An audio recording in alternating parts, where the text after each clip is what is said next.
एकदा आपण चालू केलेला आहे टायकॉन्डोचं. तर त्याचा जाहीर करतो. आणि ज्या विद्यार्थ्यांनी ह्या असोसिएशनतर्फे आता सरांनी सांगितल्याप्रमाणे त्यांचं या विद्यार्थ्यांचं मी अभिनंदन करतो. आणि असंच महाविद्यालयातर्फे महाविद्यालयाचे विद्यार्थी असो त्यांनी असाच उपक्रम करून त्याच्यात सहभाग घेऊन बक्षीस मिळावे किंवा त्याचा आनंद घ्यावा. कारण खेळ हा फक्त बक्षीस देण्यासाठी नसतो, तो फिजिकल फिटनेस आणण्यासाठी सुद्धा असतो.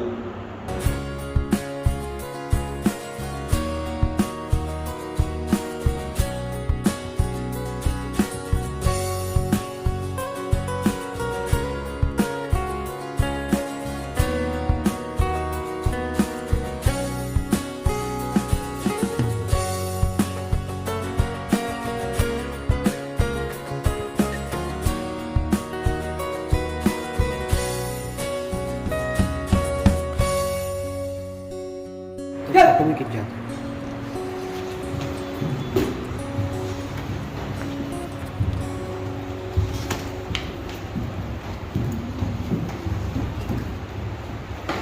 टायक्वांडो हा खेळ प्रकार आपण पाहतोय आणि याच्यात पायाच्या स्नायूंचा भरपूर उपयोग होतो आणि शरीराची पूर्ण तोल याच्यावर हा खेळ अवलंबित आहे.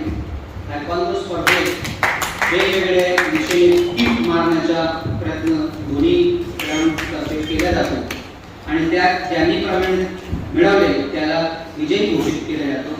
रेड कॉर्नर आणि ब्लू कॉर्नर म्हणजे रेड प्लेयर्स आणि ब्लू प्लेयर्स असे ड्रेस असतात आणि त्याच्यासमोर जे चेस्ट गार्ड लावलेला आहे तिथे किक मारले जाते आणि ज्यांनी व्यवस्थितपणे किक केले त्यांना पॉईंट्स दिले जातात आणि त्या पॉईंटच्या आधारावर खेळाडूला विजयी घोषित केला जातो.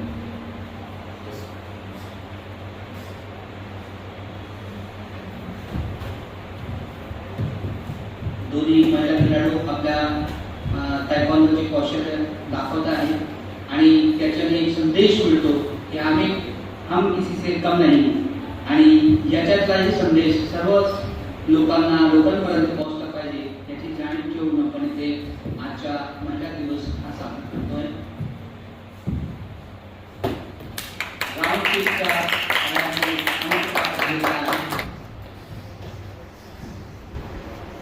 पूर्ण उत्साहात भरलेले खेळाडू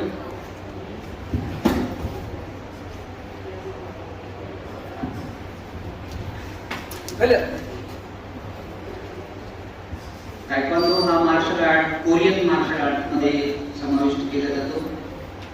कोरिया राष्ट्राचा प्रमुख खेळ टायक्वांडो आहे. तसेच कोरियाचा एक प्रमुख खेळ म्हणून धनुर्विद्या पण ओळखला जातो.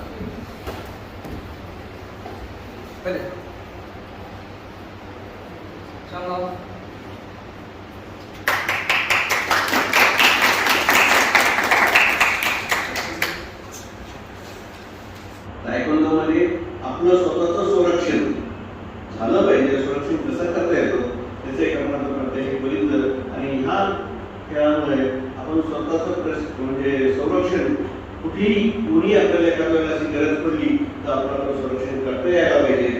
त्यासाठी आपण एक डेमो इथं दाखवलेला आहे आणि तो खास म्हणजे आज महिला दिनानिमित्त आपण तो दाखवला आहे की मुलींनी कसं संरक्षित राहायला पाहिजे, त्यांना संरक्षण मिळायला पाहिजे. नेहमी दुसऱ्याच्या संरक्षण न राहता कारण की गव्हर्नमेंट आहे, पोलीस यंत्रणा आहे, हे तर संरक्षणासाठी आहेतच, पण तरी सुद्धा वेळेवरती मिळत नाही. नंतर ते सगळं जे काही मारामारी व्हायची किंवा आपल्याला त्रास देण्याचं झाल्यानंतर पोलीस येत असतात, तसं नंतर स्वतःचं संरक्षण करण्यासाठी आपण प्रशिक्षण घेतलं पाहिजे. ते आपण दाखवलेलं आहे आणि त्याच पद्धतीने आपल्या महाविद्यालयात प्रशिक्षण होणार आहे आणि त्यामुळे सर्व विद्यार्थ्यांनी आपल्या मैत्रिणींना सुद्धा सांगावं की असे प्रशिक्षण आणि तो काही सर्टिफिकेट कोर्स असेल तो पूर्ण करावा अशी मी इच्छा ठेवतो. धन्यवाद.